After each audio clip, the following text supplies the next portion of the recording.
नमस्ते दोस्तों, आपका मेरे YouTube चैनल लिलीफाई नॉलेज में फिर से एक बार स्वागत है। मैं शिप्रा आज आपके लिए फिर से 5 छोटी सी जानकारी लेकर आई हूँ। पहला, दोस्तों क्या आप शारदा पीठ के बारे में जानते हैं? शारदा पीठ पाकिस्तान प्रशासित कश्मीर हिंदू मंदिर और शिक्षा का प्राचीन केंद्र है। 6वीं और 8वीं शताब्दी ईस्वी के बीच यह भारतीय उपमहाद्वीप में सबसे प्रमुख मंदिर विश्वविद्यालयों में से एक था। अपने पुस्तकालय के लिए विशेष रूप से जाना जाता है। कहानियाँ अपने ग्रंथों तक पहुँचने के लिए दूरी की यात्रा करने वाले विद्वानों का वर्णन करती है। इसने उत्तर भारत में शारदा लिपि के विकास और लोकप्रियकरण में महत्वपूर्ण भूमिका निभाई, जिसके कारण लिपि का नाम इसके नाम पर रखा गया और कश्मीर को मोनिका शारदा देश का अधिग्रहण करना पड़ा, जिसका अर्थ है शारदा का देश। महाशक्ति पीठों में से एक के रूप में हिंदुओं का मानना है कि यह देवी सती के दाहिने हाथ का आध्यात्मिक स्थिति का प्रतिनिधित्व करता है। शारदा पीठ मुजफ्फराबाद से लगभग 150 किलोमीटर की दूरी पर स्थित है। पाकिस्तानी प्रशासित आज़ाद कश्मीर की राजधानी और श्रीनगर से 130 किलोमीटर, भारतीय प्रशासित कश्मीर की राजधानी से 10 किलोमीटर है। शारदा पीठ की स्थापना 237 ईसा पूर्व में हुई थी, तो यह लगभग 5000 साल पुराना एक प्राचीन मंदिर है और शिक्षा का केंद्र भी है।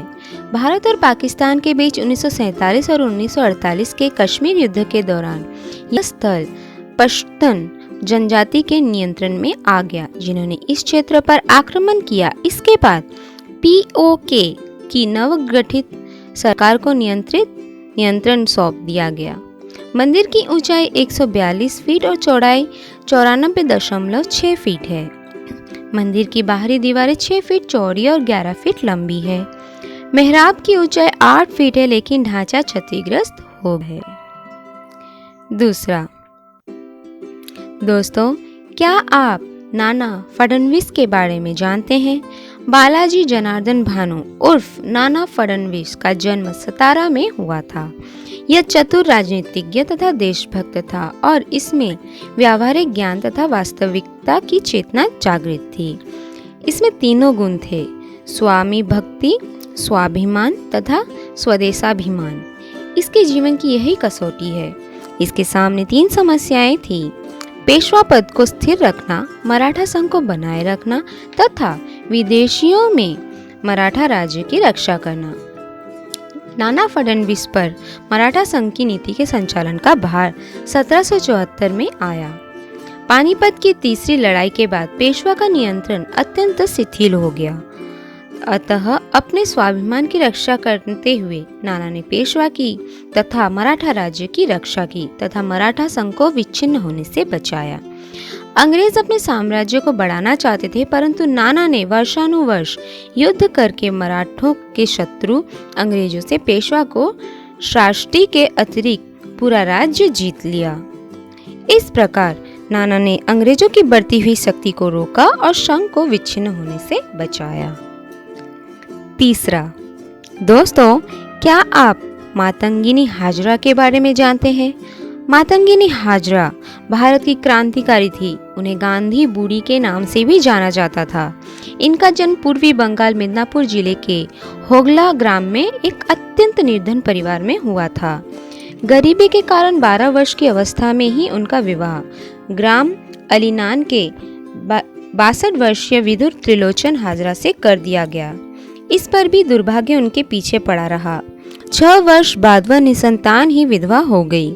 पति की पहली पत्नी से उत्पन्न पुत्र उससे बहुत घृणा करता था। अतः मातंगिनी एक अलग झोपड़ी में रहकर मजदूरी से जीवन यापन करने लगी। गांव वालों के सुख दुख में सदा सहभागी रहने के कारण वे पूरे गांव में मां के समान पूज्य हो गई। 1932 में गांधी जी के नेतृत्व में देश भर में स्वाधीनता आंदोलन चला। तमलुक के कृष्णगंज बाजार में पहुंचकर एक सभा हुई। वहां मातंगिनी ने सबके साथ स्वाधीनता संग्राम में तन मन धन से संघर्ष करने की शपथ ली। 17 जनवरी 1933 को करबंदी आंदोलन को दबाने के लिए बंगाल के तत्कालीन गवर्नर एंडरसन तमलुक में आने पर मातंगिनी द्वारा विरोध करने पर उन्हें पुलिस ने गिरफ्तार कर दिया और 6 माह का सश्रम कारावास देकर मुर्शिदाबाद जेल में बंद कर दिया। 1942 में जब भारत छोड़ो आंदोलन ने जोर पकड़ा तो मातंगिनी ने गांव-गांव घूमकर 5000 लोगों को जमा किया। सभी को लेकर वह डाक बंगले के सामने पहुंच गई और स्वयं चबूतरे में चढ़कर नारा लगाने लगी। फिर क्या, गोलियों की बौछार। पहली गोली उनके बाएं हाथ में लगी, जिसके कारण उन्होंने झंडा अपने दाएं हाथ में ले लिया। दूसरी गोली दाएं और आखिरी गोली उनके माथे पर। इस तरह स्वतंत्रता के लिए उन्होंने अपना बलिदान दिया। चौथा, दोस्तों, क्या आप बेगम हजरत महल के बारे में जानते हैं? बेगम हजरत महल का नाम मोहम्मदी खानुम था और उनका जन्म फैजाबाद अवध में हुआ था। वह पेशे से एक तवायत थी और अपने माता पिता द्वारा बेचे जाने के बाद ख्वासीन के रूप में शाही हरम में ले लिया गया था। तब उन्हें शाही अधिकारियों के पास बेचा गया था और बाद में वे फिर से पीर तौर पर पदोन्नत हुई। वे अवध की बेगम के नाम से भी प्रसिद्ध थी। अवध के नवाब वाजिद अली शाह की दूसरी पत्नी थी। अंग्रेजों द्वारा कलकत्ते में अपने शौहर के निर्वासन के बाद उन्होंने लखनऊ पर कब्जा कर लिया और अपनी अवध रियासत की हुकूमत को बरकरार रखा।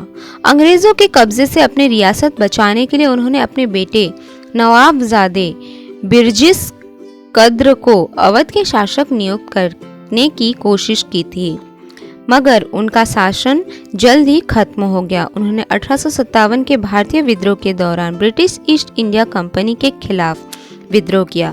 अंततः उन्होंने नेपाल में शरण मिली, जहां उनकी मृत्यु 1879 में हो गई। पांचवा, दोस्तों, क्या आप पांडुरंग महादेव बापति के बारे में जानते हैं? वह भारत के स्वतंत्रता संग्राम के महान सेनानी थे। वे सेनापति बापट के नाम से अधिक मशहूर हैं। इनका जन्म 12 नवंबर 1880 को पारनेर में एक मराठी चित्पावन परिवार में हुआ था। मूल रूप से रत्नाधरी का बनार था। डिक्कन कॉलेज में शिक्षा प्राप्त करने और फिर परीक्षा के लिए एक सरकारी फैकल्टी पर्स की यात्रा की। ब्रिटेन में अपने प्रवास के दौरान वह इंडिया हाउस से खराब होने पर सावर नगरी, विनायक और गणेश के साथ जुड़ गए। बापटा विज्ञापन में संसद के सदनों कोडायस का पर विचार किया।